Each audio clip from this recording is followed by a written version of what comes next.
Half a day YouTube. Welcome back to my channel, Chandler's Retirement Life. It's a good life. So I'm Chandler, and in today's video, we're talking about sadness in retirement.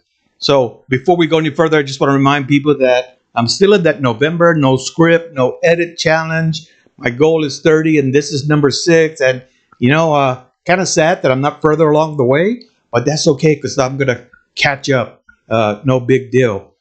But in retirement, sadness happens. A lot of people would say, why would you be sad? You're retired. You don't have to get up and go to work. You can get up whenever you want. You can set your own routine. You must have the finances because you're retired and you don't need no money. So what can make you sad? Well, what I tell people is that, sadness, just like in retirement, just like in the work life, yeah, it's the same thing. When you have a dear friend that passes away, that can make you sad. And the older you get, the more dear friends pass away. You just hope that you're not one of those anytime soon. But your time is coming, right? Because there's nothing guaranteed. But that's all right. That makes you sad. Some other things would be like, if my brother or sisters, when they reach out to me, and they give you some sad news about what's going on in their lives, that could bring me down sometimes. Or even my own 2 kids. I got a boy and a girl, and they're still working through their lives, facing their challenges. And sometimes when they talk to me about them, it kind of brings me down sometimes, depending on what the challenge is. The other day, my daughter told me that her daughter fell and scraped her knee. And as soon as I heard that, that just like pierced my heart, right? Oh, she hurt herself. And I was sad until she got on the phone and she said, Papa, I'm okay. Mama made it feel a little better. And that brought joy to my heart, right? Or it could be watching any of these news stations. There's so much news that is going on that is so bad. It just makes you sad. I don't think I've watched the news and turned the TV off and felt happy. Not in a long time. So I just stopped watching the news because that's all it is unhappy stuff, right? Unhappy news on there. But what do we do? What did we do before retirement, right? When we were retired and we had that friend that passed away. Usually when we went to work, we had that person at work that we would find and kind of go talk to, kind of get it off our chest, right? We sit there, maybe at lunchtime, we sit there, we talk about it and discuss it. And usually in the end, you kind of feel better. Usually they'll have some encouraging words, just depending on what the issue is. And or, if you have a good spouse, like I do, you're able to go to your spouse and have that conversation about, what's on your mind and why you're so sad about something. And usually you can work that out and, you'll feel better after you talk with your spouse. Or if you don't have a spouse, then, where do you go to? That's always a challenge. Or if you have a spouse, but you ain't going to go tell her nothing, right? Because you know what's coming. If you start discussing something sad with her or him, that it's not gonna be good. So you just bypass them. But still, you gotta get it off your chest somehow, right? So what are your strategies?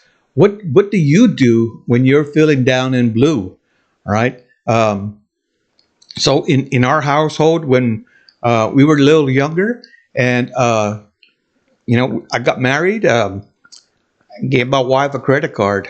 Yeah, I know, probably the worst thing that I could do, right?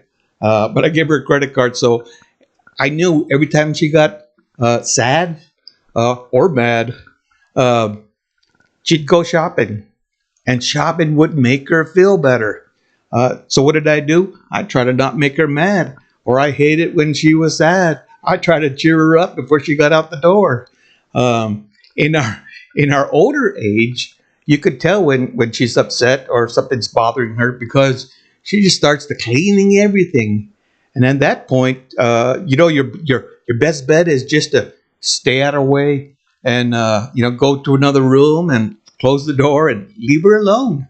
Let her work through her sadness by cleaning the whole house. Now, the worst thing you could do is say, "Sweetheart, what's wrong with you?" Oh man, no, don't do that.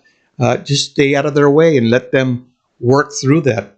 But what are some of the other things that you can think of that you could do to help bring your spirits up, right? Just get you smiling again, because you got to get that off your chest. So a lot of times, what I would do is I'd go for my long walks, right? Something physical always helps. So whether it's you go for your long walks, maybe you're a bike rider, and I can't ride a bike. If I get on the bike and ride any length, my butt starts to hurt.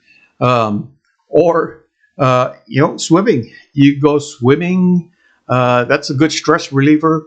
Or anything else. A lot of times, we talk about swimming. Just getting out in nature, going for one of those long nature trail walks can help you to relieve some of that sadness and let you work things out. Because you got to work things out, because we know that if you keep pondering those things for a week, a month, or longer, and you can't get out of that funk, and that sadness turns into something else. And again, I'm not a doctor, I'm not a lawyer, I'm nothing but a retiree. So take what I say with a grain of salt. But if you can't get out of that funk, then that sadness could turn into something even deeper. And you don't want to do that. You don't want that sadness to turn into something else that's going to hurt your mental health, right? That's the worst thing that can happen. And if you think you're going there, well, then you just need to seek some professional help. There's a lot of people out there that you can go talk to. Not only people that like psychiatrists that you would go talk to, but for most people, you can go talk to somebody at your local church. One of the pastors. They're great to go sit down and talk about an issue. They might talk about the Bible, and nothing wrong with that. But it's someone that you can talk to, and you can get off the sadness that you're feeling inside out of you. And that's what's key, right? Is to be able to do that. Another thing that I like to do is, and I learned this, a long time ago, listening to YouTube channels, and that's being able to go outside, sit down in the backyard. I usually face the sun if it's in the colder months, in the shade if it's in the hot months, and just sit there in silence, close my eyes, and try to clear my mind, right? Try not to think of something, and do that for at least 30 minutes, right? It's challenging, but it's possible. I think they call it mindfulness, things like that. And so that normally helps. And so I want you to tell me, what are some of the things that upset you, or that sadness in your life, and how you deal with it. Put your answers in the comment, and let's start to engage there. Let me know what you think. Because sadness is a real thing. It's a real thing that happens in retirement. And you want to remember that kind of finding what works best for you is what's important, because you never want to let sadness dwell for too long of a period. And this is Chandler's Retirement Live saying, it's a good light. Lights out.